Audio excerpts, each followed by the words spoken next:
muy apreciables miembros de la Universidad Autónoma Metropolitana, honorables personalidades del Presidium, jóvenes asistentes, bienvenidos. Estamos reunidos para asistir a la conferencia magistral Fiscalidad en la Cuarta Transformación, dictada por el doctor Carlos Tello Macías. Para iniciar este acto presentaré a los integrantes del Presidium. Nos acompaña el doctor Fernando de León González, rector de la Unidad Xochimilco.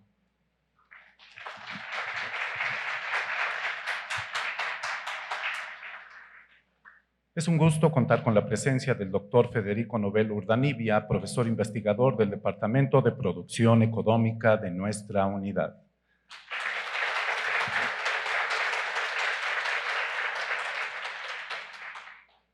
Y damos la bienvenida a nuestro invitado de honor, el doctor Carlos Tello Macías, profesor emérito de la Facultad de Economía de la UNAM.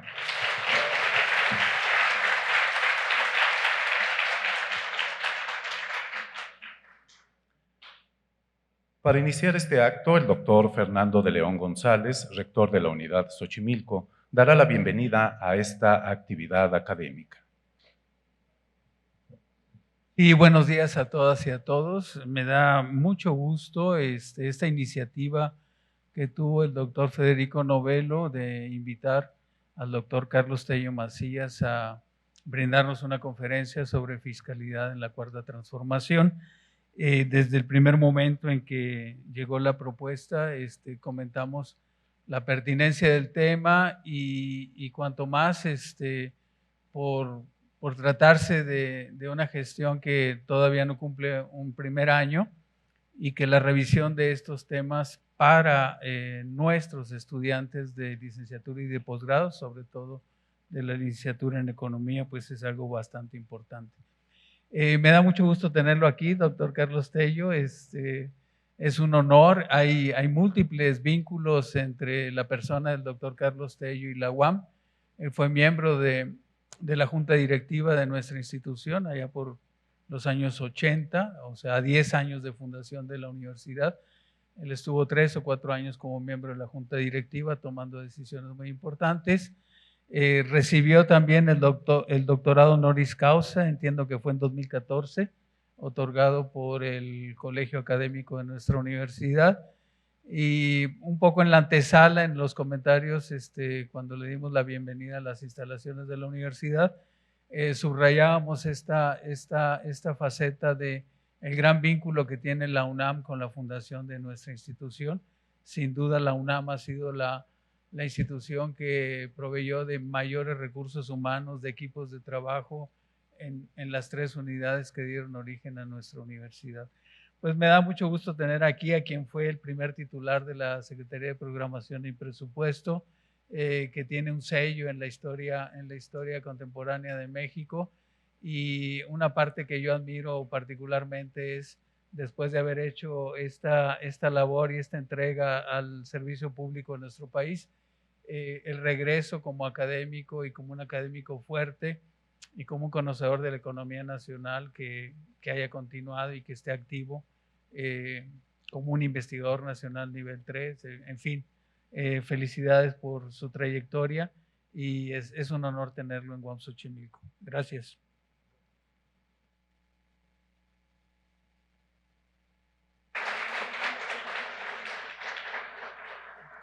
Agradecemos el mensaje del doctor Fernando de León, quien es rector de nuestra unidad, y a continuación damos la palabra al doctor Federico Novello Urdanibia.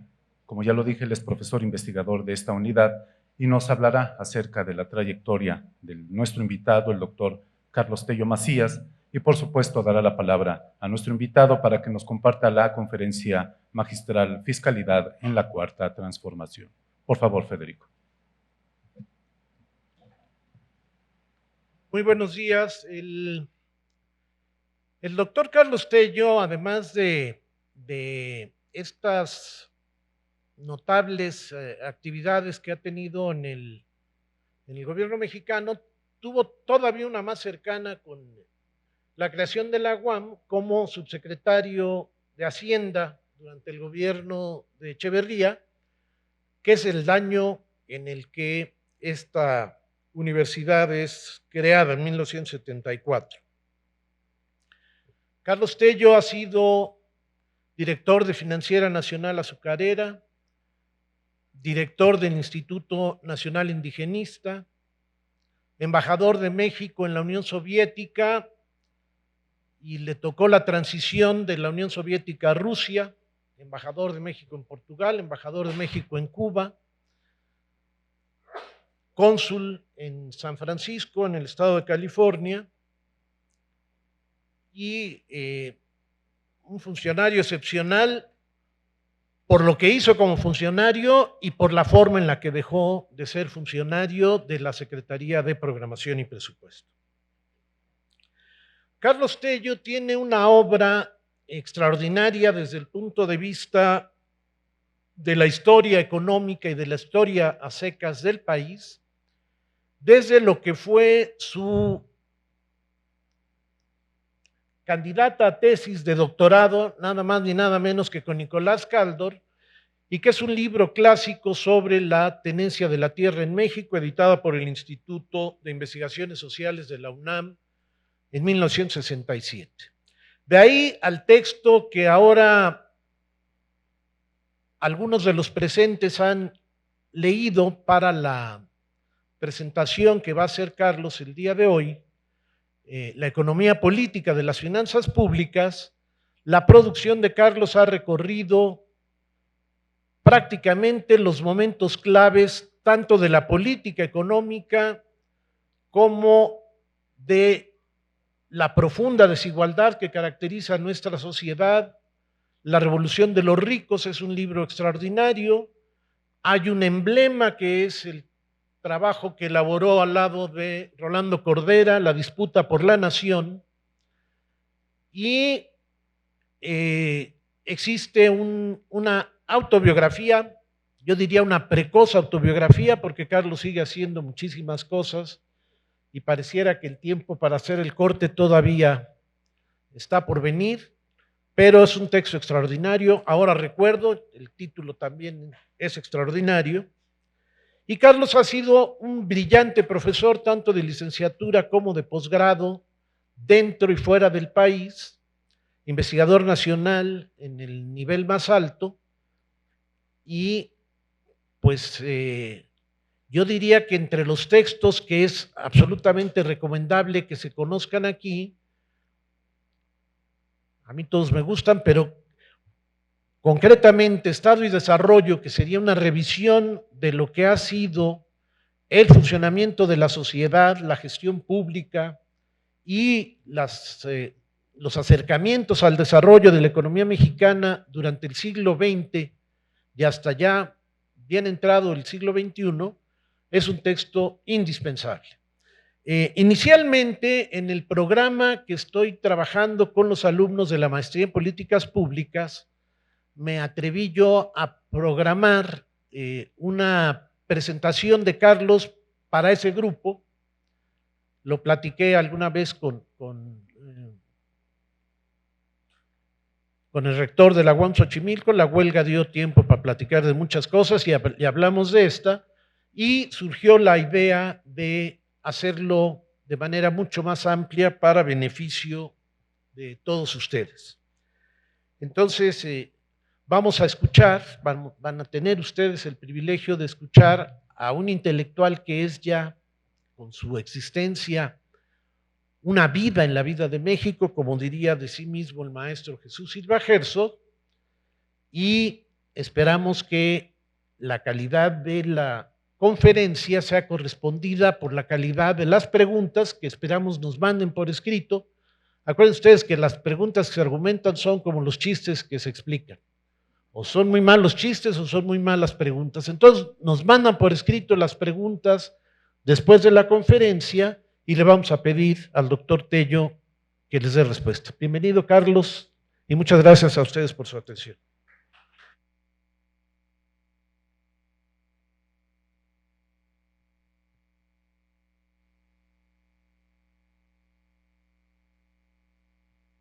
Buenos días, tengan ustedes. Muchas gracias, Federico, por invitarme a participar con los compañeros de la UAM, que yo sigo considerando mi casa, por muchas razones, algunas ya mencionadas.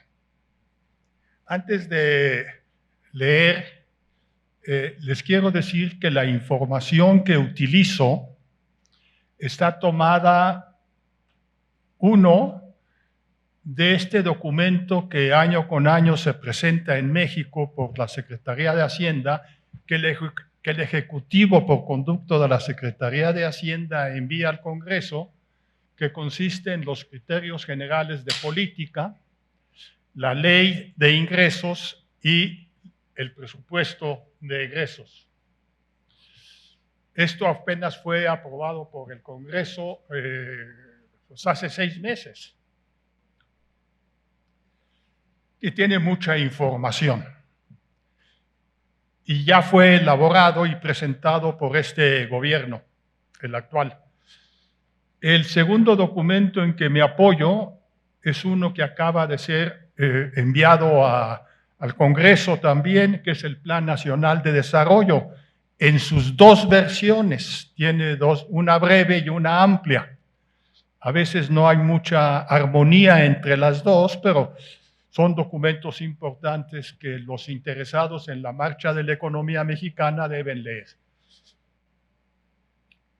Y en tercer lugar, la información propiamente estadística viene de la Secretaría de Hacienda y Crédito Público y del INEGI. O sea, todo es oficial aquí. Bien. El desempeño de la economía mexicana en las últimas décadas ha estado muy lejos de ser satisfactorio.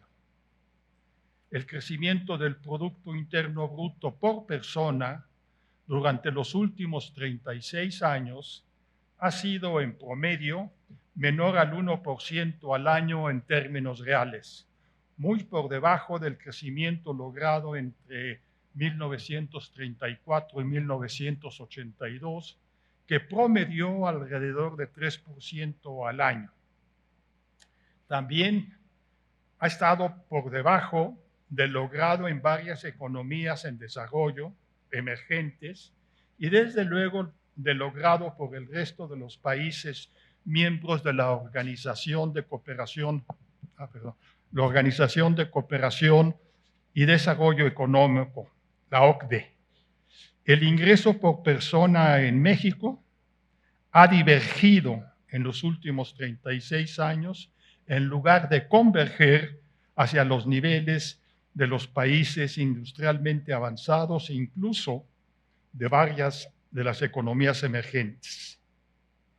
Una cadena de reformas llamadas estructurales, puestas en práctica desde el principio de la década de los años 80 del siglo pasado, junto con otras más recientes ya del siglo XX, XXI, que vendrían a complementar a las primeras, no han dado los resultados de lo que los sucesivos gobiernos anunciaron y prometieron.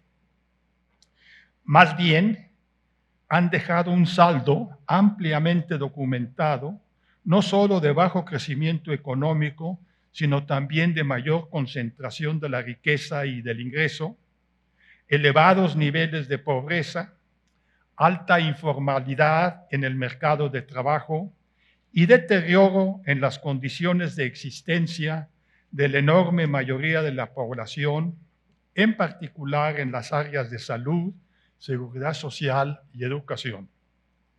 En los últimos años, a todo ello se ha sumado la creciente violencia e inseguridad en prácticamente todo el territorio del país asociada al crimen organizado. La drástica reducción del gasto público a partir de 1983, como parte de la estrategia de redimensionar el papel del Estado en la economía que se puso en práctica, es responsable en buena medida del reducido crecimiento económico y del deterioro de las condiciones de existencia de la población en México. En 2018, el gasto público neto como proporción del PIB está muy por debajo del que se registró en 1982 y está también por debajo del promedio, sin incluir México, de los países miembros de la OCDE. Si se le compara con varios países de América Latina, sucede algo similar. Desde luego, este nivel de gasto es insuficiente para atender de manera adecuada las responsabilidades constitucionales que tiene el Estado. Las necesidades son muchas y de todo tipo. El rezago social y el económico se han venido acumulando. El gasto público en desarrollo social se redujo a la baja desde 1983 y dejó de tener el ritmo de crecimiento por año que tuvo antes de ese año. En algunos casos incluso se redujo en términos reales durante varios años. Este vendría a ser el caso del gasto en salud. De acuerdo con el Programa de Datos de las Naciones Unidas para el Desarrollo, México es uno de los países de la OCDE y de América Latina que menos invierte en salud. En 2016, el país tuvo un gasto total en salud de 5.8% del PIB, inferior a los varios países de América Latina, Brasil 6.2, Chile 8.5, Costa Rica 9.1, Panamá 7, Colombia 7.2. Y desde luego,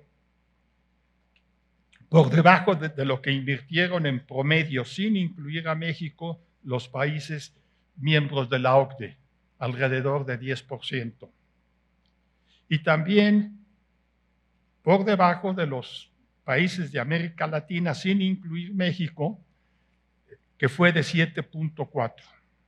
Del gasto en salud mexicano, la mitad es público y el resto privado.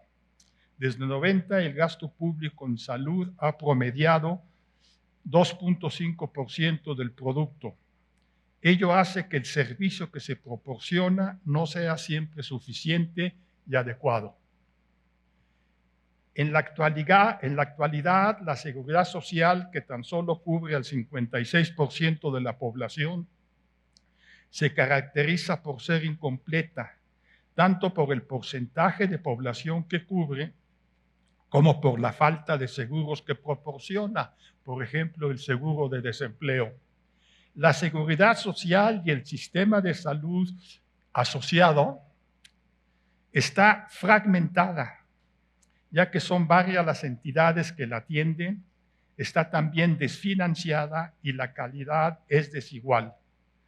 No solo entre las entidades que la proporcionan, sino también dentro de una misma entidad, Seguro Social, ISSSTE o el que sea, hay marcadas diferencias regionales. Sin proponérselos, la forma en que opera el sistema de seguridad social y los servicios a la salud promueven la desigualdad en los hechos.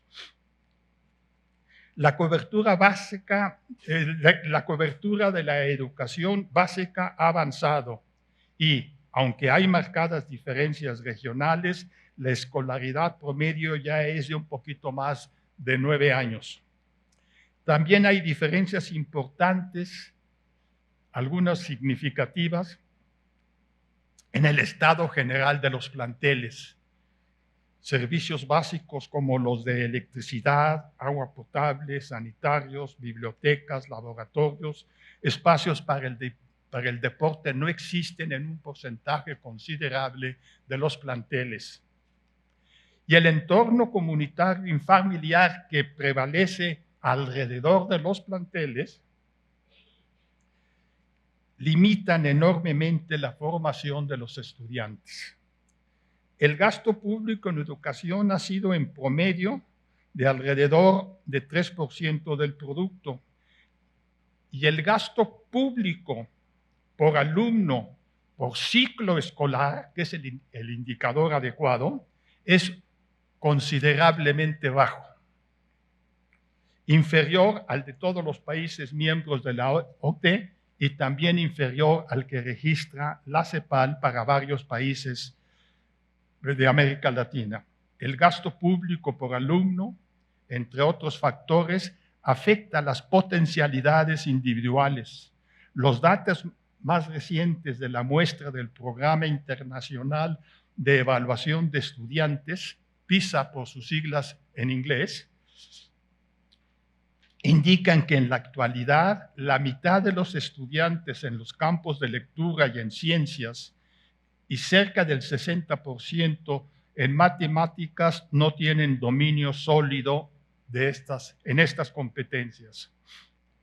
En promedio, alrededor de 1 de cada 10 estudiantes de los países de la OCDE, o sea, alrededor del 11%, alcanzan un nivel de competencia de excelencia en matemáticas, mientras que en México solo lo obtienen el 0.3 de los alumnos, por debajo de Brasil, Chile y Uruguay, para citar algunos países de nuestro continente. En definitiva, en términos formativos, los resultados de la escolarización en México, que es de 9 años, son inciertos y para algunos sectores de nuestra sociedad probablemente ilusorios. En infraestructura básica, uso y aprovechamiento del agua, energéticos, comunicaciones, transportes, se registró también un ajuste a la baja, perpetuando el déficit que México ha tenido durante años en esta materia y afectando las futuras capacidades productivas y de desarrollo del país. Los indicadores internacionales indican que el país se encuentra en el lugar 64 de 148 países en materia de infraestructura y en el lugar 66 por lo que hace a su calidad, incluso por debajo de varios países de menor nivel de desarrollo. La inversión en infraestructura proporciona beneficios importantes en el nivel de ingreso por persona y en el crecimiento económico del país. También tiene efectos positivos en el desarrollo humano y en el bienestar de la población. Al final de cuentas, es una palanca clave para el desarrollo. El gasto público en formación de capital se desplomó y en la actualidad representa menos de 2% del producto para los años 2017 y 2018, después de haber representado más del 8% en 1982. El insuficiente gasto público en desarrollo social y en infraestructura ha sido factor importante en el mediocre desempeño de la economía nacional y ha comprometido el futuro desarrollo del país. Por lo que hace al financiamiento del insuficiente gasto, se tiene que en México los tributos son muy reducidos. Apenas se recauda por este concepto alrededor del 13% del producto. La presión fiscal es de las más bajas, desde luego, es la más baja dentro de los países miembros de la OCDE. También está por debajo de varios países de América Latina. Y ello a pesar de que en el país existe un enorme potencial recaudatorio que está en función del nivel de ingreso por habitante. A pesar de que ha bajado en México, pues sigue siendo un ingreso considerable. Está en función también de la distribución del ingreso, que en el caso de México está altamente concentrado.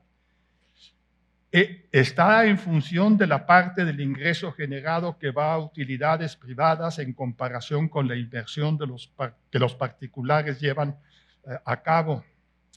Está en función del valor agregado por tipo de actividad económica, en tanto más urbanas, mayor potencial recaudatorio. La existencia y la cobertura de los diferentes tributos también explica el potencial recaudatorio. Muchos tributos no existen en México y los que existen tienen reducida capacidad de competencia. El grado de monopolio que para muchas actividades en México es particularmente alto y la capacidad administrativa de la entidad de recaudar los tributos. Todo esto favorece la recaudación. Hay un potencial. Como proporción del producto, la deuda pública total, tanto la interna como la externa, ha bajado en lo que va del siglo XXI. Existe margen para ampliarla. Correctamente utilizada, genera los suficientes recursos para amortizarla. Por todo ello, se requiere un acuerdo fiscal básico en el marco del nuevo federalismo que México vive, que incluya todos los aspectos, gasto público y su financiamiento, y todos los órdenes de gobierno, que sume a las diferentes fuerzas de la sociedad. Se requiere con ello impulsar el desarrollo económico, que es la combinación del crecimiento económico con la justicia social. Ello, no obstante, el gobierno del presidente Andrés Manuel López Obrador resolvió mantener una política de finanzas públicas esencialmente similar a la que México ha venido teniendo durante las últimas décadas. En los criterios generales de política económica que el gobierno envió al Congreso de la Unión en diciembre de 2018, se enfatiza mantener finanzas públicas sanas. En la práctica, esto ha significado un reducido gasto público, no incrementar los impuestos y mantener los niveles de la deuda. El gasto neto total en 2017 fue de 23.6% del PIB. Para 2018 se estima en 23.7%, prácticamente igual. Y para 2019 se proyectó, es el presupuesto que estábamos viviendo, de 23.2%. O sea, se mantiene igual que antes. Los ingresos presupuestarios son similares. Incluye los impuestos y lo que se recauda por la vía de precios y tarifas. Para 17 fue de 22.6, el estimado para 18 es de 21.7 y el proyectado para este año es 21.1. La deuda pública, que en 17 fue de 46% del PIB, se ha estimado para 18 45.4 y se ha proyectado para este año en 25.4. Se proyecta un balance primario superavitario del 1%. En 2017 fue de 1.4 y se estima que para 18 será de 0.7. Para este año lo han proyectado en 1%. La estructura del gasto la estructura es también similar a la del año pasado, tanto en la clasificación económica, corriente y de capital, como la clasificación funcional, poderes, administración pública y fondos de estabilización. Es cierto que para 2019 se llevó a la práctica una reasignación presupuestal para financiar proyectos prioritarios. Algunos todavía no marchan: el Tren Maya, el corredor transísmico, jóvenes construyendo el futuro, pensión para el bienestar de las personas adultas mayores son de los principales. Y estos se están financiando con recursos quitados a otros renglones de gasto. La estructura de los ingresos también es similar a la de 18. Este es el caso de los ingresos tributarios, los no tributarios y los que obtienen los organismos y empresas del Estado. Lo mismo sucede con la estructura de la deuda. En el Plan Nacional de Desarrollo, recientemente presentado, se insiste en sostener dicha política. Se dice, cito textualmente, en este sexenio no se recurrirá a un endeudamiento para financiar los gastos del Estado ni para ningún otro propósito. No se gastará más dinero del que ingrese a la hacienda pública. No habrá incrementos de impuestos en términos reales. En otra parte, en el apartado de desarrollo económico se sostiene: La estabilidad macroeconómica es una condición necesaria para promover el crecimiento y el desarrollo y mejorar las oportunidades de las familias mexicanas a través de la inversión y la generación de empleos. En México, la estabilidad macroeconómica se ha mantenido mediante un manejo sostenible de las finanzas públicas, una administración prudente de la deuda pública, una política monetaria encaminada a la estabilidad de precios y un régimen cambiario flexible. Con este planteamiento resulta difícil alcanzar, como se dice en el Plan de Desarrollo, para 2024, que la población de México esté viviendo en un entorno de bienestar. El estancamiento de la economía, la concentración del ingreso a favor del capital, la creciente desigualdad en la distribución personal del ingreso, las altas tasas de pobreza, las insuficiencias y deficiencias en la provisión de bienes y servicios públicos demandan una política fiscal activa que redunde en un mayor y mejor ejecutado gasto público y crecientes ingresos tributarios. Todo ello para promover el crecimiento económico y la justicia social. Esto no lo plantea el plan, mantiene los mismos criterios. En el libro quinto de la obra clásica de Adam Smith, Investigación sobre la naturaleza y causa de las riquezas de las naciones, publicada en 1776 en más de 300 páginas, lo que para muchos fue la referencia obligada en materia de finanzas públicas, se sostiene en primer lugar que el soberano, ahora diríamos el Estado, debe precisar las obligaciones que tiene que atender. En segundo lugar, Smith aborda las fuentes de financiamiento que tiene el soberano para atender estas obligaciones y finalmente Smith aborda las cuestiones relacionadas con la deuda pública. El orden y la argumentación que Smith presenta los asuntos no es arbitrario o accidental, más bien corresponde a la idea correcta a mi manera de ver las cosas que sobre las finanzas públicas tiene Smith. Primero hay que establecer las obligaciones y las responsabilidades que tiene que atender el soberano para posteriormente abordar las fuentes de financiamiento. En resumen, Adam Smith señala: lo primero es definir con claridad las diferentes cosas y asuntos que tiene que atender el soberano. Segundo, establecer la forma y las características para atenderlas de manera adecuada. Tercero, precisar el costo de inmediato y en el tiempo que todo ello entraña. Después, en cuarto lugar, allegarse de los fondos necesarios para ellos.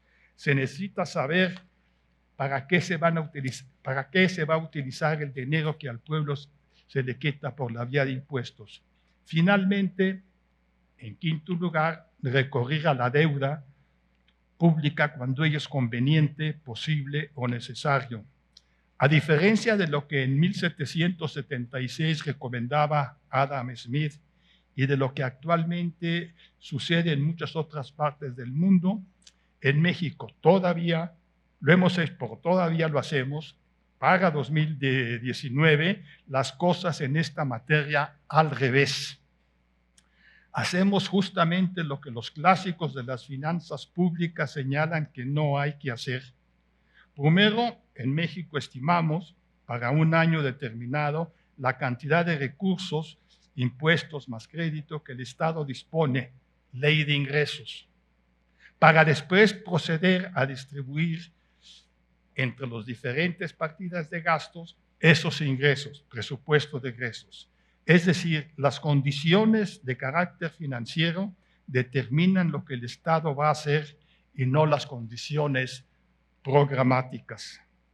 Esta forma de determinar las acciones del Estado para atender sus responsabilidades Hace recordar la canción popular que cantaba mucho Óscar Chávez y cuyo autor era Chava Flores, y que en una de sus partes decía más o menos: oye Bartola, ahí te dejo esos 2 pesos, pagas la renta, el teléfono y la luz, y lo que sobre, y así sucesivamente. En otras partes del mundo, Estados Unidos, Chile, Reino Unido, Japón, el procedimiento es al revés.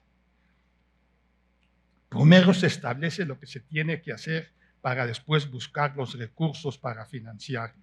Es decir, lo fundamental es lo que hay que hacer y tiene que ser atendido. El pago de impuestos es una obligación de las personas físicas y morales establecida en la Constitución en el artículo 31. Las cuestiones presupuestales de un país son distintas a las de una familia, a las de una persona. No es lo mismo la deuda de una persona o de una familia a la deuda de un gobierno, de un país. Por ello es un verdadero sinsentido decir, como frecuentemente se escucha, estamos endeudando a nuestros hijos, a nuestros nietos. La deuda de una persona, de una familia, se usa para comprar ciertos bienes, un refrigerador, para la hipoteca de una vivienda, para ciertos servicios, turismo. Pagar esa deuda depende de mantener el empleo y el salario. La deuda pública, en cambio, por el destino que se le da, genera los recursos necesarios para pagarla. También no es correcto afirmar que cuando bajan los ingresos públicos, será el gobierno el que se ajustará el gasto, que es lo que están haciendo ahorita. Pues cada peso que el gobierno deja de gastar, las personas y las empresas dejan de recibir ese peso. Lo que realmente se requiere en México es llevar a cabo una profunda reforma en materia de finanzas públicas. Solo así, en un plazo razonable, se podrá atender a toda la población, que en el país es más de la mitad, con los servicios y los bienes para que disfruten de una vida digna, libre de los riesgos fundamentales de la vida, el hambre, la ignorancia, la insalubridad, la miseria. La reforma debe abordar cuestiones relacionadas con el gasto público, los ingresos públicos y la deuda pública. Todo ello dentro del federalismo mexicano. Se tiene que gastar más y mejor, y no, como muchos sostienen, esperar a que se gaste bien lo que se tiene autorizado para después gastar más. Hay que gastar más y mejor simultáneamente y financiar el mayor gasto de manera adecuada. México es uno de los países de América Latina que menos gasta en materia social y en materia de infraestructura básica. Ahora, con los recortes presupuestales recientes, me refiero a los que se han dado el año pasado y este año, y lo que va de este año, la situación es aún más grave y además ponen en entredicho la adecuada marcha de la economía nacional. Se tiene, pues, que gastar más y mejor. Y hay que financiar ese mayor gasto con crecientes recursos, sobre todo tributarios. Si se quiere que la población en México viva lo más pronto posible en un estado de bienestar, como lo establece el Plan de Desarrollo, lo que se tiene que hacer es en el proceso presupuestal, es definir qué es lo que se quiere para después sacar los recursos para ello. Y lo que se quiere es atender de manera satisfactoria los derechos sociales y la infraestructura básica. Y esto no es algo que esté fuera del alcance de un país como México. Muchos países así lo hacen. Por lo demás, se tiene la información suficiente como para programar mejor un mayor gasto y también para obtener suficientes recursos para financiar este gasto creciente. Se puede programar a partir de las necesidades en materia social y en materia de infraestructura básica. Tomemos, por ejemplo, ya que estamos en la UAM, el presupuesto de atención a la educación. En esta materia básica de los derechos humanos, hay no solo un enorme rezago, como ya se apuntó, sino también que la calidad del servicio educativo deja que desear. Y deja que desear, entre otras razones, porque no se gasta lo necesario por alumno y por ciclo escolar. Se necesita más y mejor servicio educativo para, por ejemplo, el ciclo básico, los 9 primeros años después después del preescolar. Más, puesto que México es uno de los países de América Latina que menos gasta por alumno en el ciclo básico, y mejor, puesto que los resultados de la evaluación de los alumnos no son satisfactorios. El menor gasto por alumno, por ciclo escolar, entre otros factores, afecta el desarrollo de las potencialidades individuales. Por tanto, se necesita se necesita un programa para atender de manera satisfactoria los servicios educativos a lo largo de los diferentes ciclos, no solamente el básico, sino llegar hasta la universidad. Se tiene la información para ello confiable y suficiente. La meta es contar, cosa que no hace este plan, en un plazo, digamos, de 5 a 10 años, con suficientes y buenos servicios educativos en todo el país. De la información, la Secretaría de Educación Pública tiene mucha, y también el Instituto Nacional para la Evaluación de la Educación, que ahora se llama Mejora Continua de la Educación, elaboró varios estudios. Uno de ellos es la serie con el título genérico Evaluación de la Oferta Educativa, EVOE, en el que se presenta a nivel de detalle la situación que prevalece a nivel regional, municipal y escuela.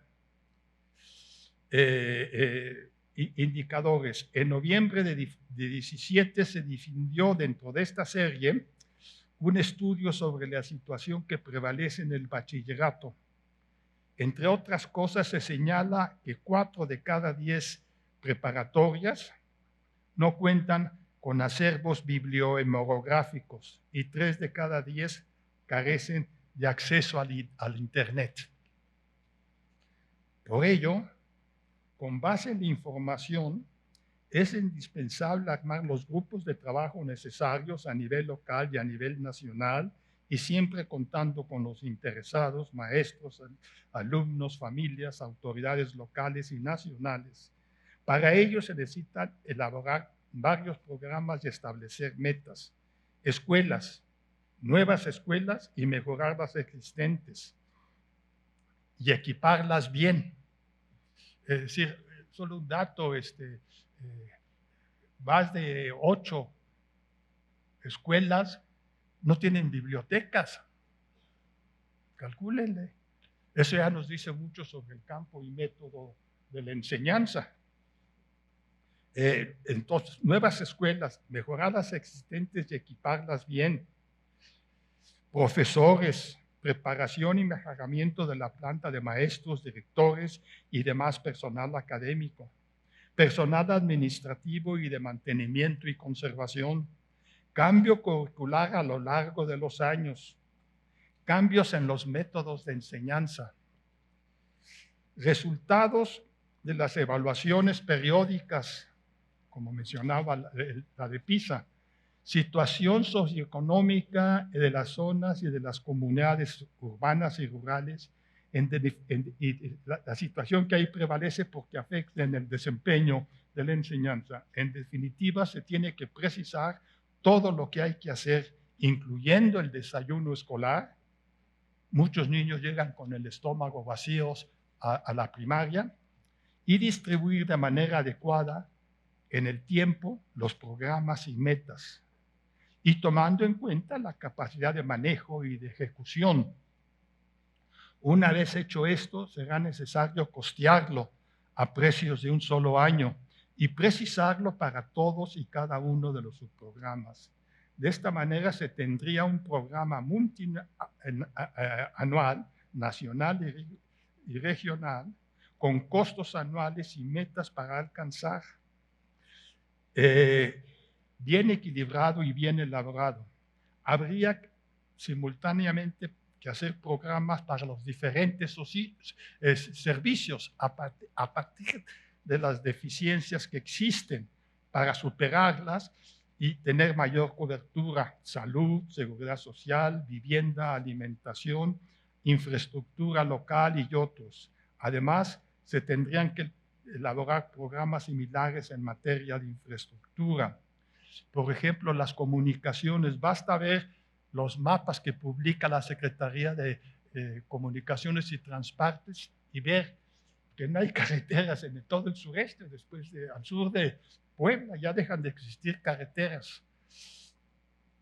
Ello daría pues un presupuesto anual y multianual que cubriría estos dos aspectos fundamentales: la cuestión de los derechos sociales y la cuestión de la infraestructura básica.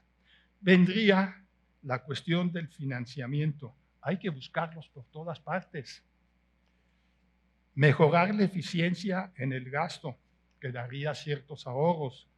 Eliminar ciertos gastos no necesarios. Mejorar la administración fiscal. Aumentar las tasas y tarifas de los impuestos existentes. Introducir nuevos impuestos. Contratar nueva deuda.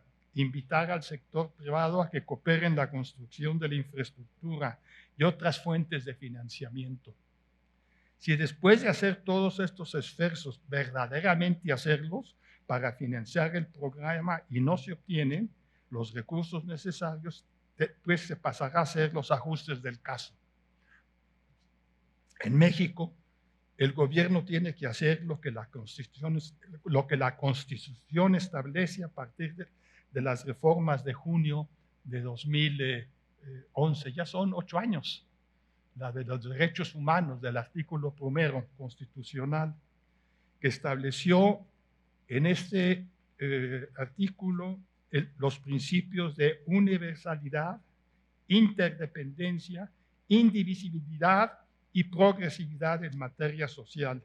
Y para ello se requiere una reforma hacendaria. Muchas gracias.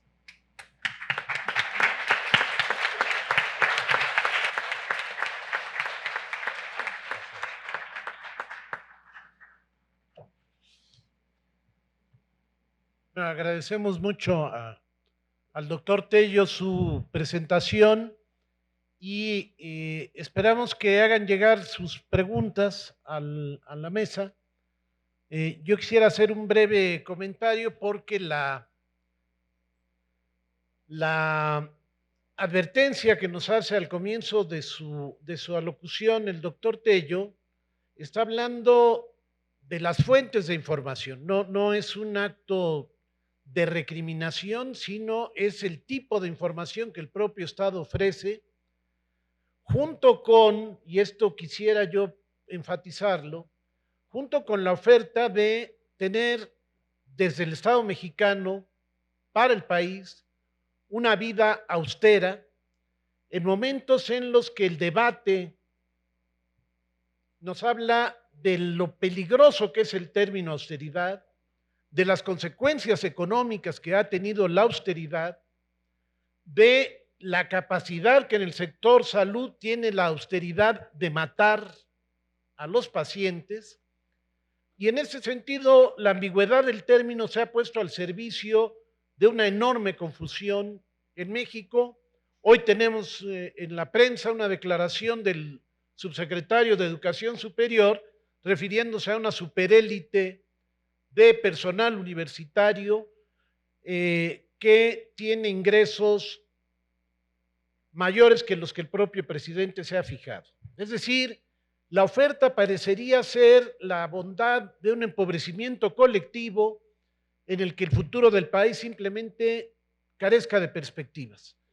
Es sumamente importante y es sumamente importante desde una universidad como esta, que va a tener aprietos para el presupuesto del próximo año, porque ha tenido aprietos con el tamaño de la matrícula durante este mismo año, el carecer de argumentos y de autoridad moral para presentar un presupuesto en los 90 años de la autonomía de la UNAM, en el ejercicio de una presupuestación que la ley orgánica de la UAM indica que debe ser por programas y debe ser la derivada de un plan de desarrollo de la propia institución. Es sumamente importante ver qué hace la universidad en abono de su propia autonomía y no imaginar que las amenazas a la autonomía provienen de lugares distintos a la universidad misma. Entonces, hay tiempo suficiente para que le den el aprovechamiento pleno a esta conferencia y nos hagan llegar sus preguntas. Muchas gracias.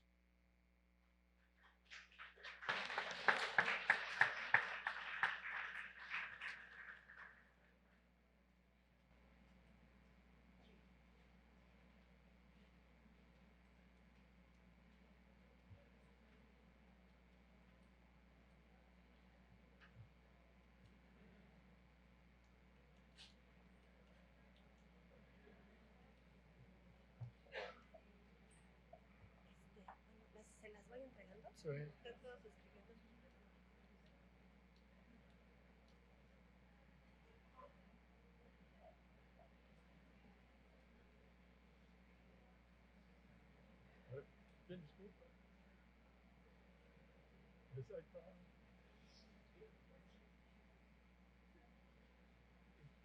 Si le pones cierto orden, se facilita.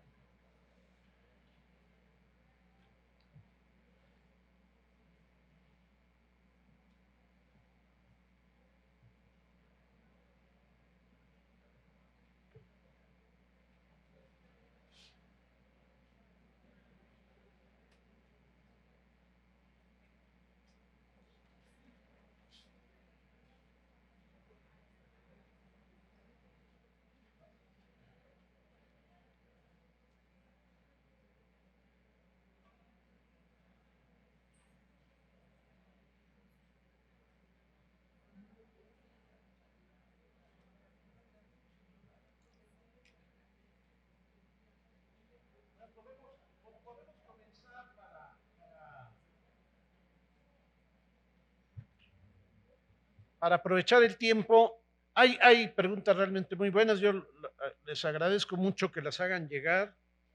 La que primero se plantea si es posible otra política económica y si el estado de bienestar se puede alcanzar sin modificar la estructura fiscal. Se plantea el papel de la corrupción como la alternativa a la tributación para resolver los problemas de financiamiento del desarrollo. Hay preguntas acerca de la definición del desarrollo que sería deseable y posible para el país, el papel de la entrega a particulares de recursos públicos como un mecanismo de adquisición de bienestar. ¿Hay algún indicio de que habrá una reforma fiscal? ¿La recaudación debiera ser menos desigual? ¿Cuál es el papel de las calificadoras y a qué intereses sirven? ¿Por qué sí o por qué no habría que escucharlas? La pregunta sobre el desarrollo. ¿Qué efectos tiene la actual política económica sobre la inversión y el empleo? ¿Calificaría usted de neoliberal a la actual política económica del gobierno de Andrés Manuel López Obrador? La causa última de las crisis es la pobreza de la gente que se traduce en insuficiencias de demanda efectiva. Marx y Keynes, no nos mandan ellos la pregunta, pero es Malthus, supongo, ¿no? ¿Alcanza con el asunto fiscal para resolver el problema? ¿Qué medidas se requieren para mejorar la distribución del ingreso? ¿Qué se puede esperar de este sexenio?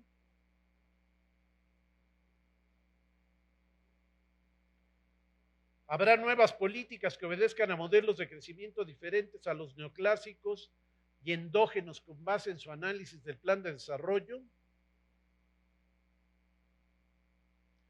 ¿Con qué corriente del pensamiento se identifica usted y por qué razones?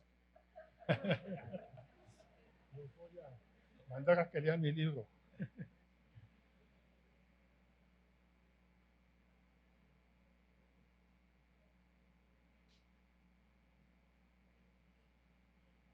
Si es de izquierda el gobierno actual, porque así dijo que era durante la campaña. Muchas gracias. Vamos a escuchar al doctor Tello. Pues aquí hay, en efecto, de todo.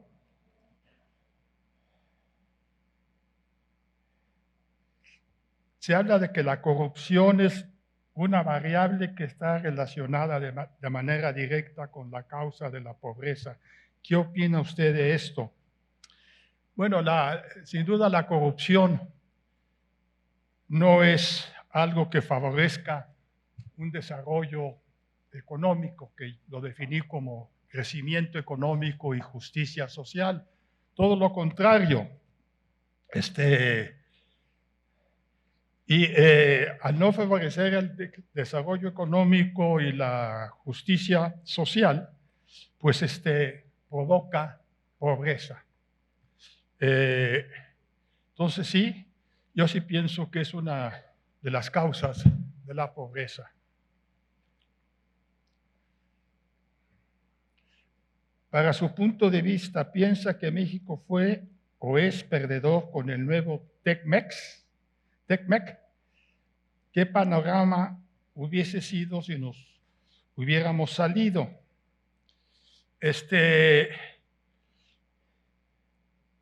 El Telecam se firmó hace ya algún tiempo, entró en vigor en enero de 94, hace 25 años, y para que entrara en vigor, los Estados Unidos y Canadá exigieron que hubiera piso parejo en las 3 canchas. Y para que hubiese piso parejo, pues debería México privatizar la banca, debería México privatizar el sistema de telecomunicación, debería México promover un mercado de tierra que no existía por las restricciones que el 27 le impone a la propiedad de la tierra. En fin, debería abrir su sector energético. Y salvo esto último, mejor dicho, la mitad de esto último, se hizo. Se abrió la electricidad, pero no el petróleo. Entonces, por el lado de, ¿cómo se llama? Las exportaciones y las importaciones, hubo un crecimiento espectacular.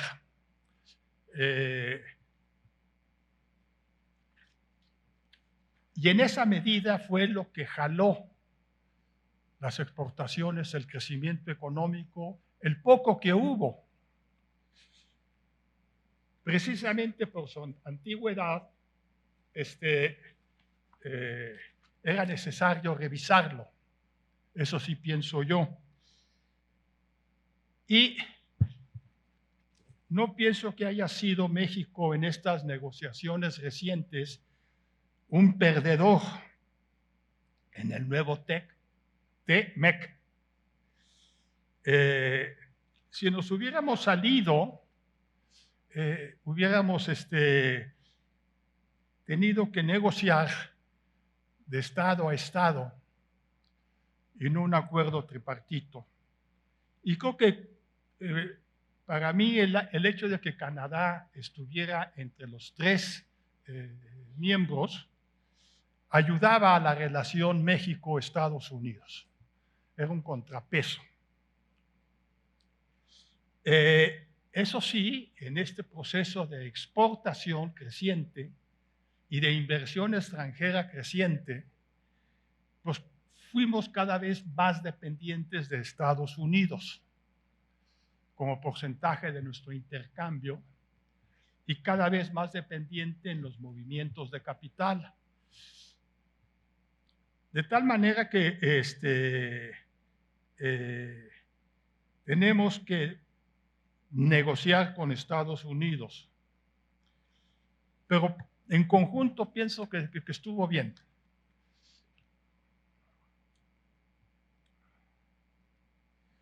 ¿Esto de qué manera la repartición de apoyos individuales afecta la construcción de un estado de bienestar? Hubo un cambio muy importante, un cambio de una trascendencia enorme en los últimos años del siglo pasado. Se dejó de apoyar a las comunidades urbanas y rurales como conjunto y nos movimos hacia el apoyo individual. Y ya la relación dejó de ser comunidad-estado y pasó a ser comunidad-persona. Digo, estado-persona.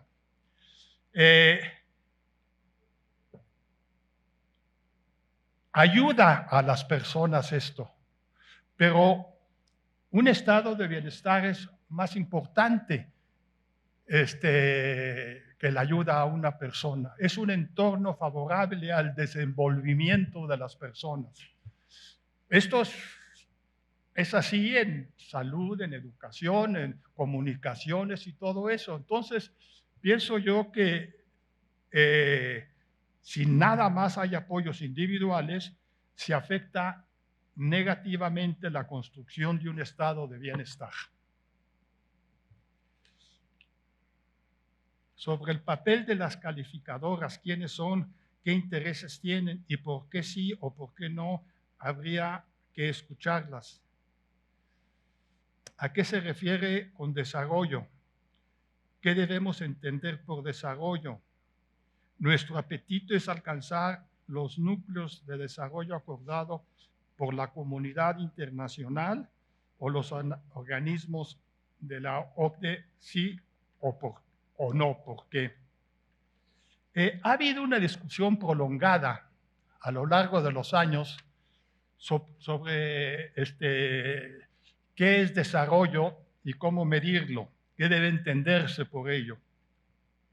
Para mí, desarrollo económico es la combinación de crecimiento económico y justicia social.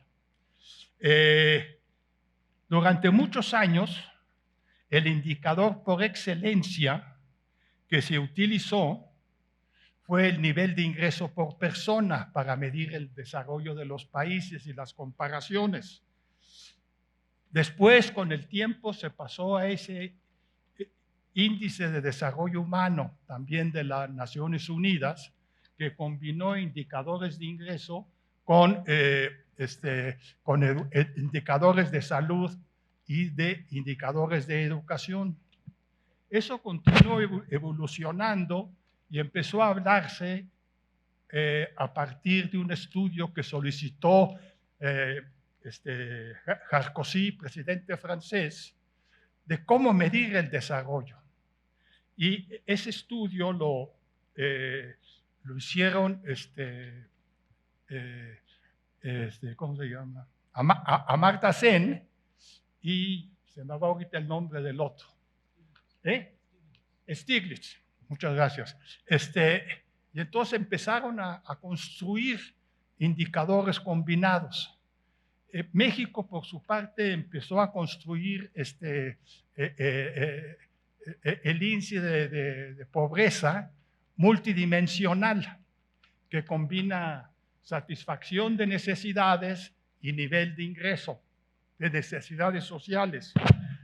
Hay otros países como Sri Lanka, como Bután, búsquenlo ustedes en su página, Bután, que incluyen los indicadores de bienestar y desarrollo, el medio ambiente y la belleza del paisaje y la paciencia.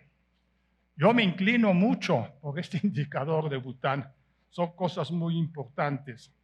Es decir, hay un debate muy intenso en esto y la OCDE ha estado promoviendo conferencias en diversas partes del mundo sobre este tema. ¿Cómo medir el progreso de las naciones? ¿Cómo medir el desarrollo de las naciones? Una cosa muy distinta es la primera pregunta en este papel sobre el papel de las calificadoras.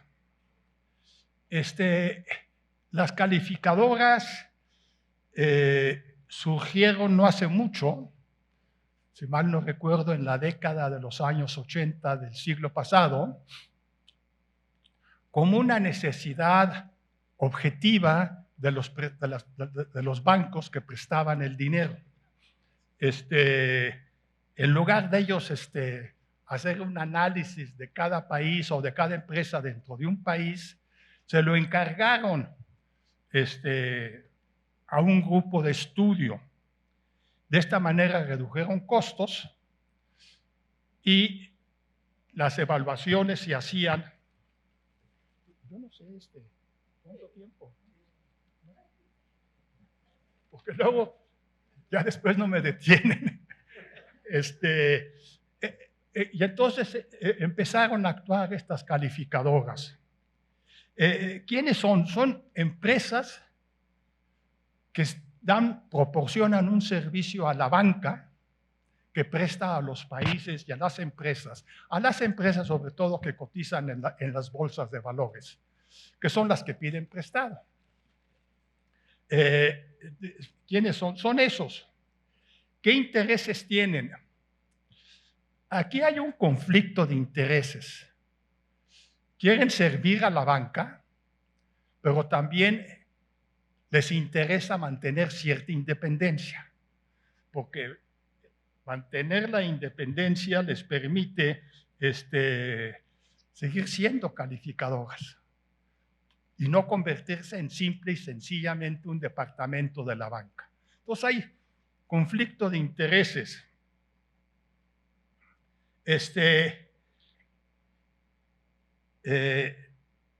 ¿Por qué sí o por qué no habría que escucharlas?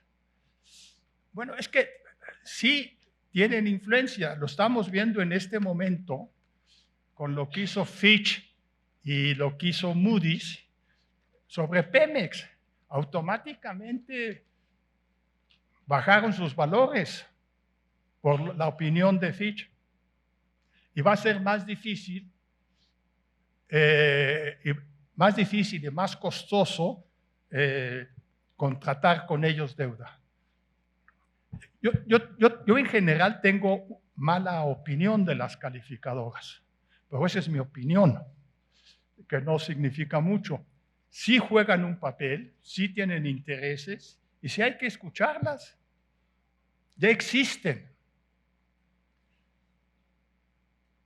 La reforma hacendaria, ¿qué consideraciones debería incluir para una recaudación menos desigual y más eficiente? La reforma hacendaria incluye los campos de gasto y los campos de financiamiento del gasto en sus tres órdenes de gobierno. Y debe abordar aspectos de esos dos campos, gasto y financiamiento de ese gasto. Por tanto, debe abordar las cuestiones de los tributos, de los que existen, mejorarlos, introducir los que no existen y mejorar la administración de los impuestos. Hay una cuestión que es importante y que se toca poco. Durante todo el siglo XIX y hasta 1963, si mal no recuerdo, se asumían como una obligación el pago de impuestos establecida en el 31 constitucional.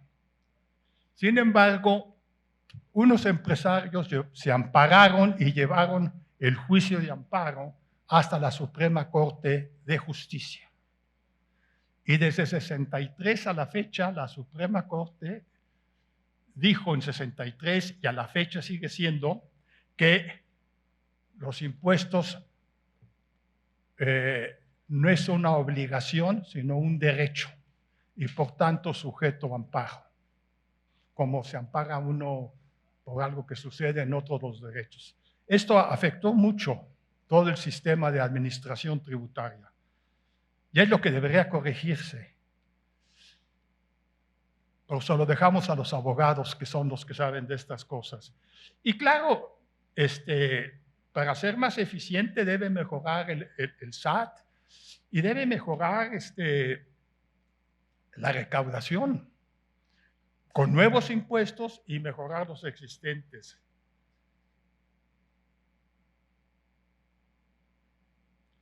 La causa última de las crisis es la pobreza de la gente, que se traduce en insuficiencia de demanda efectiva. Marx y Keynes. Alcanza con el asunto fiscal para resolver el problema. ¿Qué medidas se requieren para mejorar la distribución del ingreso? Yo creo que la distribución del ingreso tiene tres dimensiones. Tiene la dimensión espacial, cómo se distribuye el ingreso entre un sitio y otro, entre una región y otra. Tiene la dimensión funcional, cómo se distribuye el ingreso entre las clases sociales que contribuyen a generarlo, y tiene la personal, cómo se distribuye el ingreso entre las personas.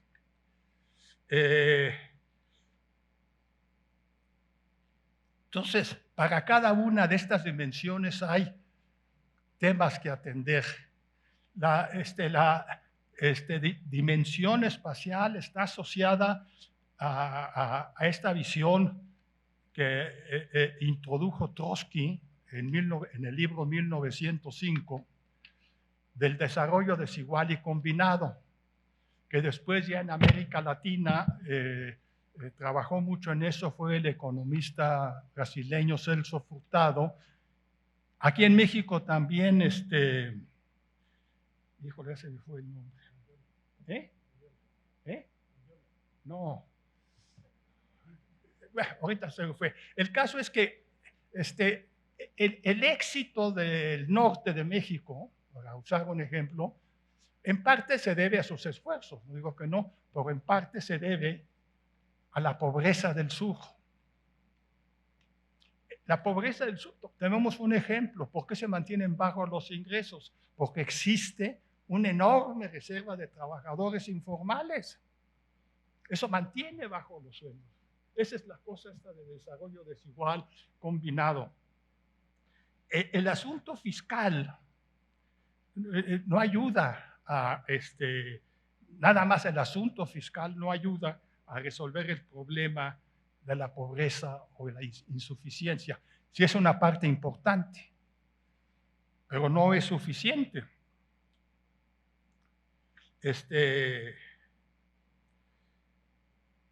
Bueno, está la distribución personal del ingreso, está asociada con la propiedad y la riqueza. Si yo nada más tengo como fuente de trabajo mi trabajo, pues no tengo mucho ingreso, aunque no me estoy quejando. En la UNAM se paga bien. ¿Es posible pensar que en esta nueva administración se generen políticas públicas que obedezcan a modelos de crecimiento diferentes a los neoclásicos y endógenos con base en su análisis del plan de desarrollo? Si uno ve el plan de desarrollo en el área fiscal, financiera, fiscal, de política económica, pienso que, como ya lo señalé al principio, obedece esto a un esquema esencialmente de corte neoliberal. La política neoliberal que se establece en México descansa en tres principios. Redimensionar al Estado, se sigue redimensionando al Estado. El otro principio es la apertura. Se mantiene la apertura, incluso para lo acabamos de ver en las negociaciones recientes. Y desregular sobre todo el mercado financiero. Dentro de ello, la autonomía del Banco Central, que le entregan la política monetaria, la entrega el Ejecutivo al Banco Central de estas. Entonces, en este aspecto yo no veo muchas diferencias de la política neoclásica. Bueno, calificaría de neoliberal la actual política económica, sí. ¿Qué efectos pueden, como conjunto, puede haber cosas extraordinarias, pero como conjunto? ¿Qué efectos pueden encerrarse de la actual política económica sobre la inversión y el empleo? Aquí no entiendo esta pregunta. Bueno, la actual política económica, ¿qué efectos tendría? Sobre la inversión, pues no es muy favorable a la inversión y esta no ha venido. Yo soy de la opinión que la inversión pública jala a la privada y que la privada viene a apoyar la inversión pública. Bueno, y el empleo, si no hay acumulación de capital, pues no hay empleo. Así de sencillo.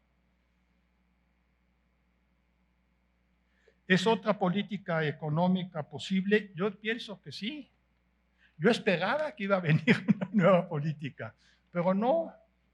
Si es posible, no veo por qué. Hay muchas propuestas de nueva política económica. Nosotros en la UNAM, un grupo, tenemos un portal donde se analizan distintas opciones de política. Lo llamamos Nuevo Curso de Desarrollo. Y ahí tenemos muchas propuestas. Entonces, sí es posible. No es fácil. Les quiero decir por qué no es fácil. Porque sí, ya son muchos años, uno, de establecer política neoliberal.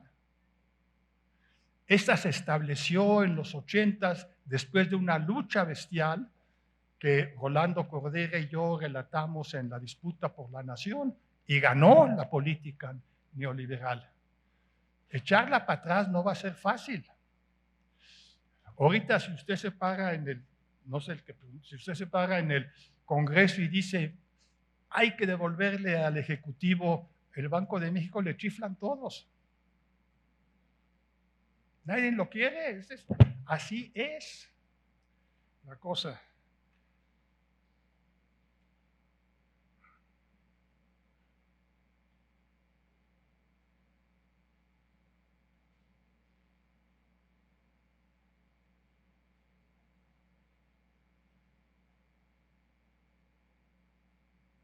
Bueno, yo sí pienso, aquí preguntan que si el gobierno de López Obrador es de izquierda. Yo lo calificaría así de izquierda, pero con una política económica de corte neoliberal. Tiene muchas otras características este gobierno, no nada más es la cuestión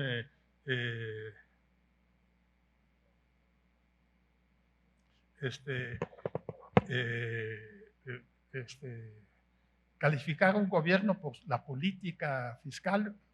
Creo que hay otras cosas.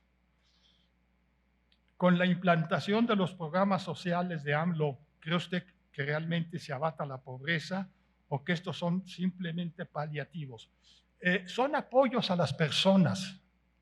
En este caso siguen siendo apoyos dirigidos a personas, pero hay una diferencia para mí importante. Están dirigidos los nuevos programas de estos a sectores de la población que están en fragilidad, adultos mayores, jóvenes, o sea, tienen cierta intención. Pero yo pienso que esto no va a sacarnos del problema. Se requiere crecer distribuyendo y distribuir para crecer. Es esa mezcla entre las dos cosas. ¿Con qué corriente de pensamiento económico usted se identifica? ¿Y cómo es personal? ¿Y cómo ese pensamiento permite a una economía salir de los problemas que presente? Yo soy multiescuelas de pensamiento. No, lo digo en serio. Lo digo en serio. Yo pienso que es indispensable incluir en los currícula de las universidades las diferentes corrientes de pensamiento que existen. Yo identifico 4 o 5 fundamentales que dicen cosas muy distintas unas de las otras. El pensamiento clásico, estoy pensando en Smith, Malthus, Ricardo, Stuart Mill. El pensamiento marxista, el pensamiento neoclásico, empezando con los austriacos y coronándolo con Marshall. El pensamiento caleskiano, keynesiano.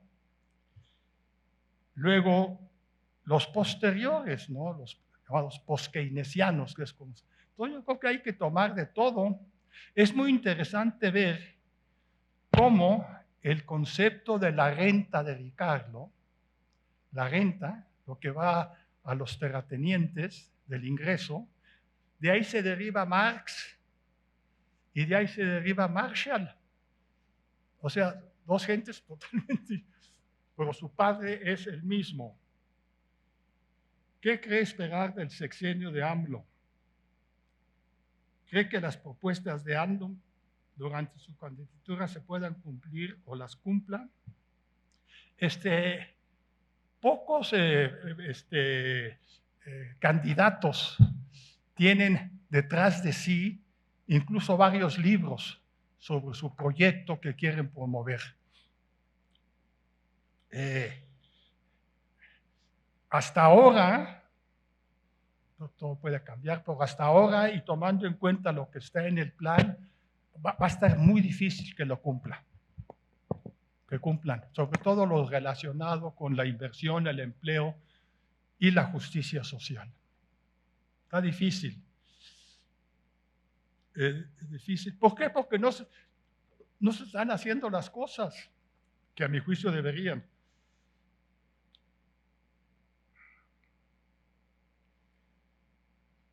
Yo no sé por qué López Obrador no quiere hacer una reforma fiscal. Yo platiqué en corto 2 o 3 ocasiones con él sobre esto. Y desde que platiqué antes de que llegara a ser candidato y luego, ¿cómo se dice?, en la campaña, se oponía a reforma fiscal. No es ignorante por ignorancia o porque no quiere afectar al gran capital, no es por él. Él piensa que puede sacar dinero de otras partes. Él combate la corrupción.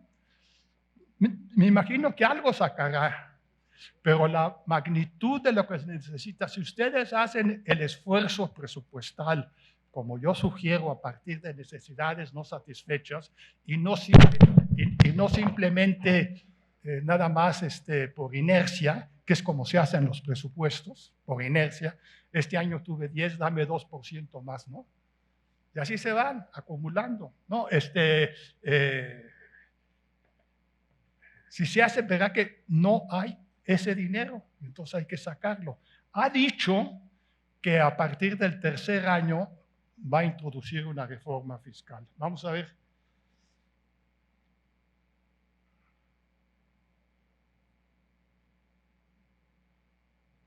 Esta política de gasto de López Obrador generará mayor pobreza en el mediano y largo plazo.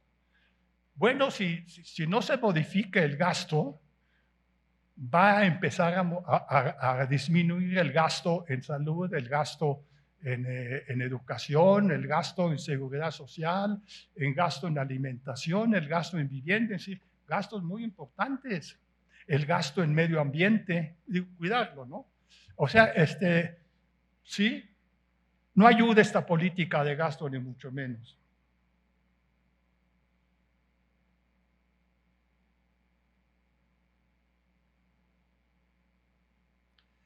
Aquí preguntan sobre los programas para los asuntos académicos, las becas de jóvenes emprendedores, la beca de Benito Juárez, son las universidades Benito Juárez. No tengo información sobre cómo está marchando las universidades Benito Juárez, así es que no puedo opinar. Las becas de jóvenes emprendedores me dicen que están marchando. Entonces, pues eso está bien. Eran las becas para los ninis, los que ni estudian ni trabajan. La inversión en nuevas universidades sin examen de admisión realmente es una solución a la deficiencia académica. La deficiencia académica tiene muchas explicaciones. Yo la que más encuentro como deficiencia es el campo y el método de enseñanza en las universidades. Siguen existiendo estas con un ambiente positivista, donde se quiere enseñar todo y todo lo reciente, y ya hay 80 materias. Y luego el método es presencial, auditivo, y entonces no me parece que sea lo mejor, yo creo que es lo peor.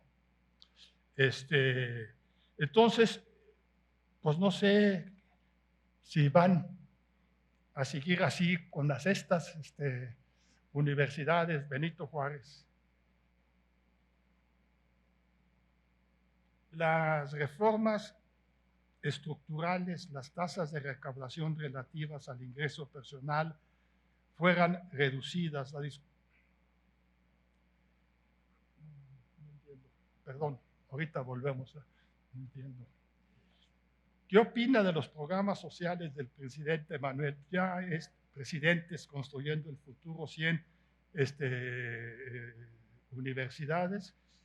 Pues sí, están bien. No conozco lo de las 100 universidades, pero de lo que conozco, Jóvenes Construyendo el Futuro, creo que es una buena idea, pero no es suficiente.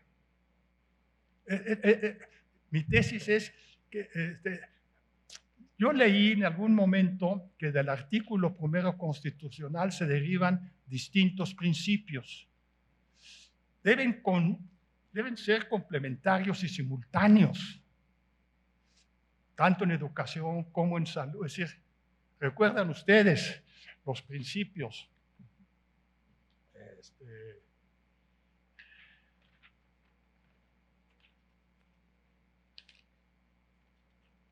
Bueno, ya no sé dónde está. Deben ser indivisibles, simultáneos, en fin. Entonces, si no hay lo mismo en los diferentes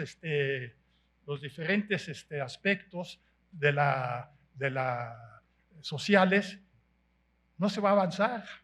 Es decir, trabajo, salud, educación, alimentación, tienen que ir juntos. Si no, no hay avance.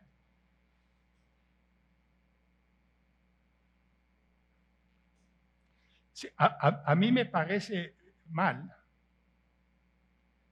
que para combatir la pobreza, que dice, para combatir la pobreza recortando el presupuesto de educación, salud y seguridad, pues obviamente no ayuda, sobre todo porque se hizo a nivel de machetazo y no de cirugía. De cirugía hubiera tomado más tiempo, ver qué se quita, qué se... No. Y entonces sí, no va a ayudar a reducir la pobreza.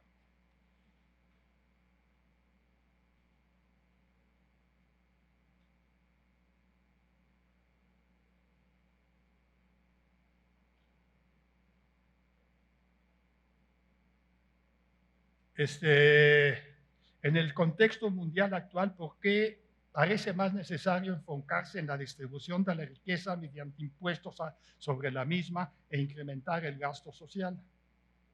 ¿No de acuerdo? Más impuestos y no nada más sobre la riqueza. Hay muchos otros impuestos.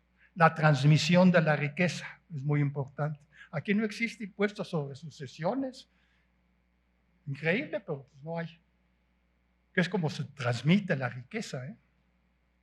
Y el impuesto sobre sucesiones, sobre la masa sucesoria y no sobre lo que recibe cada uno de los herederos. Es antes que se reparta, gravar la masa sucesoria. Así se hace en algunos países.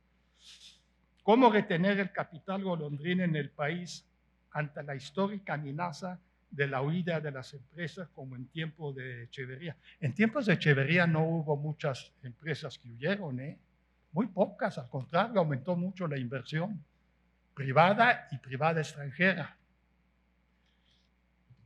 O sea que no es...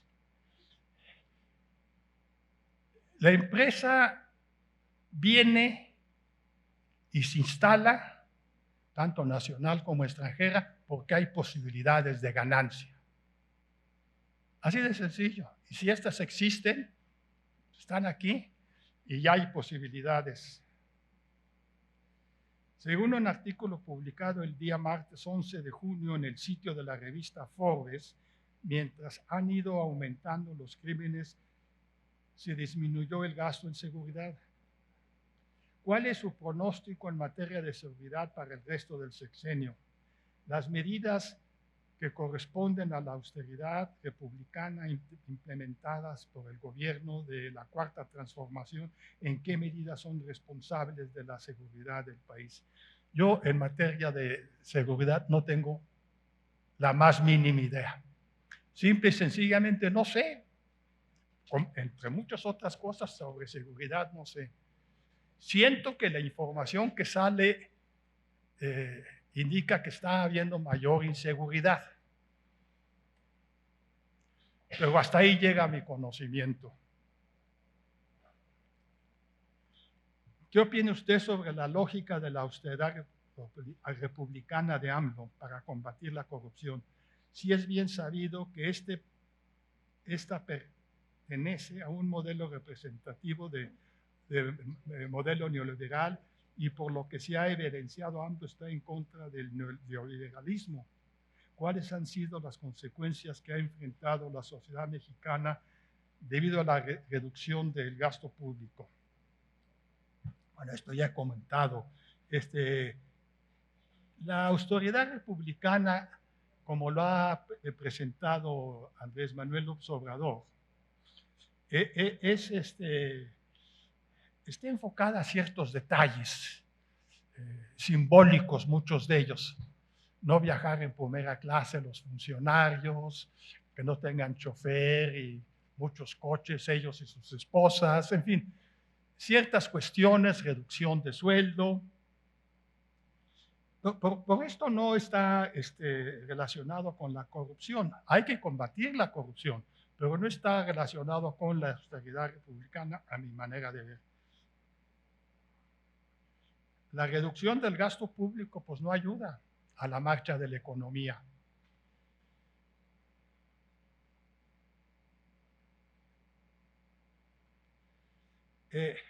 También no tengo opinión sobre el Tren Maya, las refinerías y el aeropuerto. De veras no tengo opinión. Parece ser que las refinerías son necesarias. No se han hecho refinerías desde 1975, hace casi 50 años. No se han hecho refinerías. Estamos importando gasolinas a un precio extraordinario, a un monto, o sea, a graneles, toda la gasolina casi que se consume es importada. El problema del análisis de la refinería son los precios que uno utiliza, los precios de referencia. Desde 1988-90, empezamos a usar precios de referencia de Houston, Texas. Entonces, el precio de la gasolina es el precio que prevalece equivalente, ¿no? De gasolina equivalente, es el precio de Texas. Entonces, ese precio de Texas y el precio de venta de México, pues no daba. Pero si uno utiliza el costo de producir un barril de gasolina en México, creo que dejaría muy buenos centavos. Es cómo vamos a, qué precios vamos a usar y qué precios le vamos a poner a la divisa. Que no es fácil. Sobre el aeropuerto no sé, sobre el Tren Maya menos. Me gusta mucho la zona, la he visitado muchas veces, pero pues no sé. Es que yo fui director del Instituto Nacional Indigenista y me pasaba 3 días a la semana en las zonas indígenas.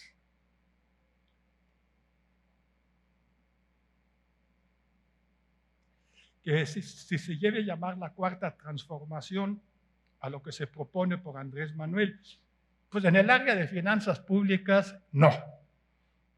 Sobre lo demás, no tengo verdaderamente opinión, porque no conozco mucho de lo que se está haciendo.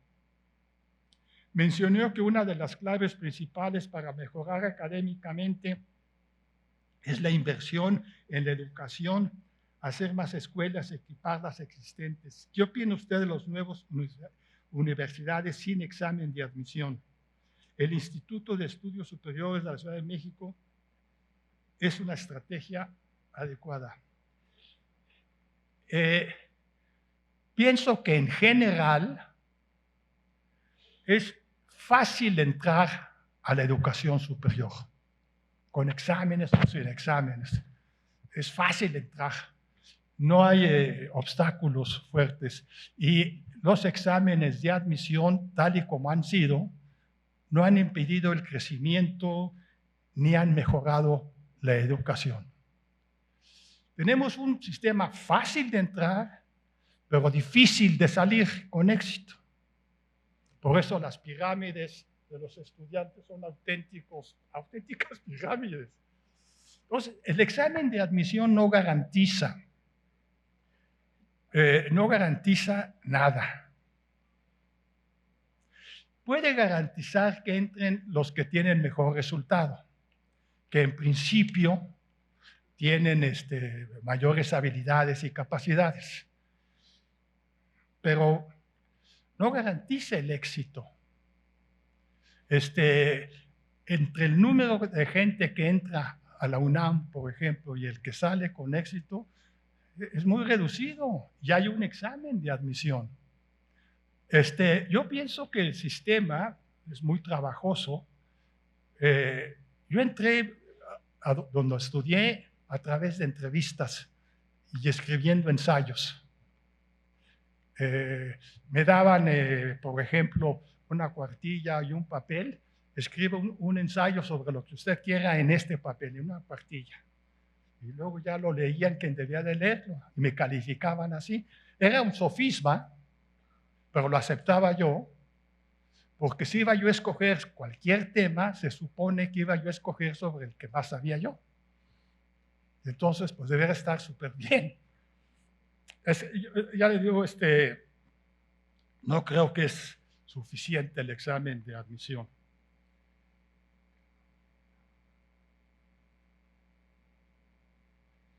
Si las becas resuelven los problemas económicos de becas, hay distintas becas de los estudiantes de estas de educación superior. Están las de que dan el CONACYT para los posgrados, pero también fundaciones, Banco Santander, la Fundación Telmex. No sé cuánto se da, pero las del CONACYT son mayores a 12,000 pesos para los estudiantes de posgrado. No creo que resuelva el problema económico de estos, ¿no? Si la pregunta hubiera sido, ¿están bajas las becas? Yo diría que sí. ¿Qué opina acerca de la proposición de AMLO para dar empleo a los migrantes centroamericanos? Pues creo que ya no va a haber muchos. o no sé qué vaya a pasar. Yo tengo una buena opinión del migrante, así en abstracto. Es una persona que asume riesgos, muchos riesgos, y una persona que asume riesgos en condición de pobreza, más valen, porque un riesgo de un supermillonario pues es perder un cachito de su millonada, por un riesgo de un pobre es perder todo. Entonces, yo tengo enorme respeto por el migrante.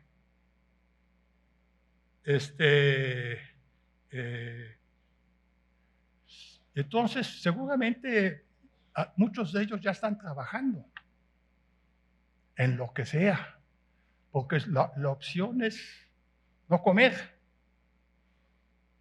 Bueno, esto de la austeridad republicana ya está comentado. Precios de garantía. ¿Por qué renunció a su cargo de secretario? Bueno, el precio de garantía que existía, aquí sirven lo que uno estudia en las universidades, tenía un efecto perverso, porque el precio de garantía del maíz, hablo del pasado, se fijaba nacionalmente y se fijaba a partir del productor menos eficiente. Digamos, el productor de maíz de Zacatecas, que yo creo que no hay productor menos, Zacatecas es mi estado, no hay productor menos eficiente que el de Zacatecas, es un fracaso. Y ahí se fijaba el precio, y el productor eficiente de Sinaloa de maíz ganaba por su eficiencia y ganaba de la ineficiencia del productor de Zacatecas. Tenía una doble ganancia. Ahora no va a ser un programa nacional, sino va a ser enfocado a regiones y grupos de productores. Entonces, esperamos que sí funcione mejor. Yo le recomiendo que lea mi libro, al que preguntó sobre por qué renuncié. Ahora recuerdo, ahí está ampliamente explicado.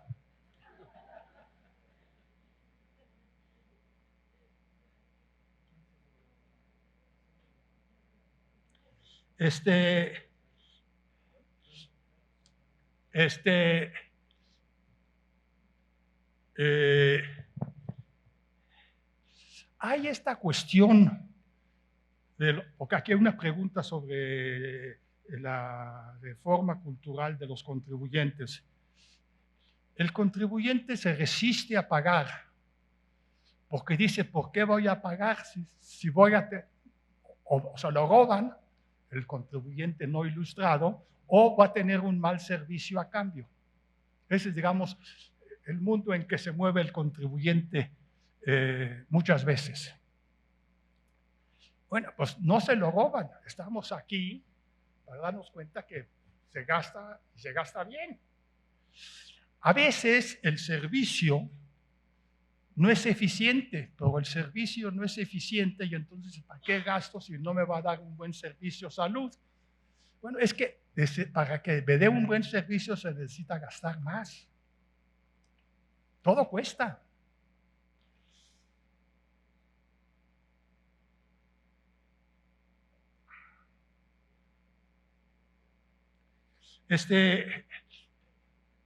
Energías limpias. Sí se pueden introducir impuestos verdes.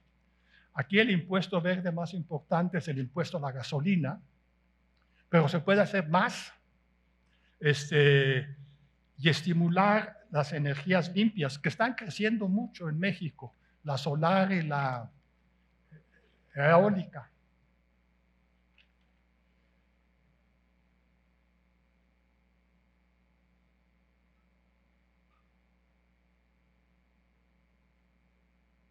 Bueno, aquí está una persona que siente que primero hay que obtener mejores resultados en gasto y luego gastar más. Yo pienso que obtener mejores resultados va a tomar siglos, entonces hay que empezar a gastar más y mejor.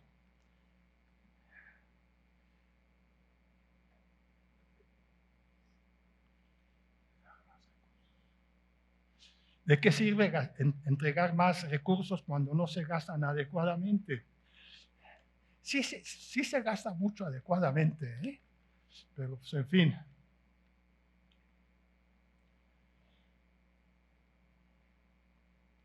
Mejorar la gestión interna de las instituciones, sí, hay que mejorarlas, pero también eso se hace con dinero. ¿Cómo se puede mejorar? Se hablaba aquí de las universidades. ¿Cómo se puede mejorar la universidad o la gestión de las 100 universidades? Bueno, que tengan agua potable, que tengan luz, que tengan internet, que tengan sanitarios, que tengan espacio para el deporte. En muchas partes del mundo solo se enseñan 4 materias. El lenguaje de los números, el lenguaje de la palabra, ciencias sociales y deporte o música. Ese es el currículum de muchas universidades. 4 materias. Y una de ellas es música o deporte.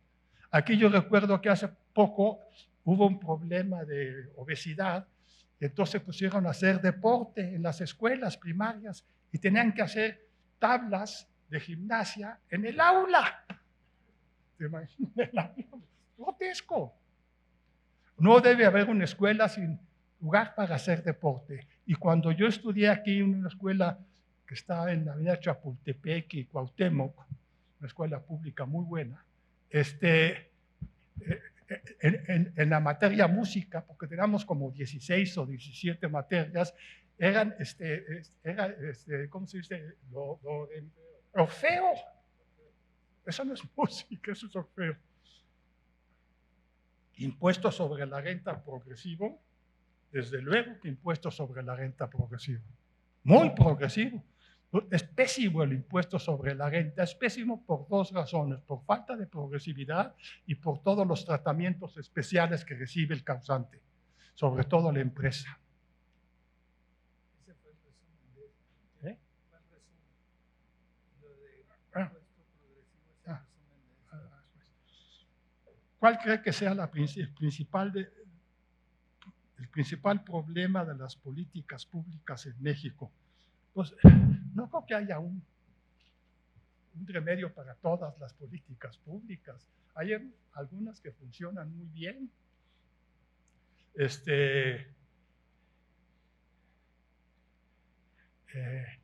habría que ver una por una.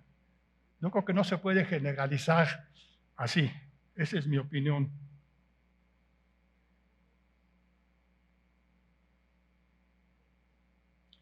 CEPAL dice que la desigualdad es un factor principal de la degradación ambiental y la pobreza del Estado.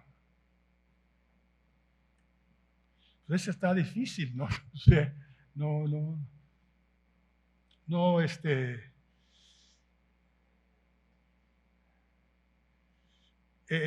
sí hay la desigualdad que produce pobreza, porque es en esa dirección, desigualdad, pobreza, no al revés, no ayuda a mejorar el ambiente, el medio ambiente, y sí provoca degradación. Estábamos viendo, bueno, esto es lo que dicen, y como yo no sé, pues acepto lo que dicen, porque dicen lo que lo dicen son gente que sabe, que el problema que tuvimos hace unos días, varios días, con los incendios y las demás cosas, fueron provocadas esos incendios para limpiar la tierra. Es una práctica que yo he visto en muchas partes, una práctica que es nociva para el medio ambiente, pero en fin, es un comentario tan general que no sé.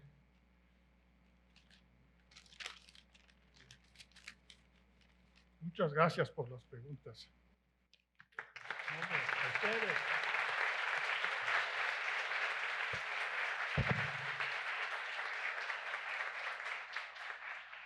Pues Agradecemos la participación de nuestro invitado, el doctor Carlos Tello, y le voy a pedir al doctor Fernando de León González que les entregue un pequeño reconocimiento institucional a nuestro invitado, al doctor Carlos Tello, y al doctor Federico Novello por haber moderado esta conferencia. A todos ustedes les damos las gracias. Aquí hay café todavía, hay una galletita, y le damos la palabra al doctor Fernando de León. Pues muchas gracias, doctor Carlos Tello, de habernos visitado, de haber aceptado esta invitación de parte del curso del doctor Federico Novello. Y la verdad agradezco la presencia abundante de estudiantes de licenciatura, creo que son fundamentalmente de Ciencias Sociales y Humanidades. Y gracias también al profesorado que nos acompaña. Es un pequeño presente, es un libro de fotografías de Enrique Segarra, grabador de luz, y un disco al cual ha contribuido la UAM a compilar música que ha estado un poco en el olvido. Y lo mismo, Federico, muchas gracias por esta invitación. Gracias a todos y nos vemos pues en una próxima ocasión.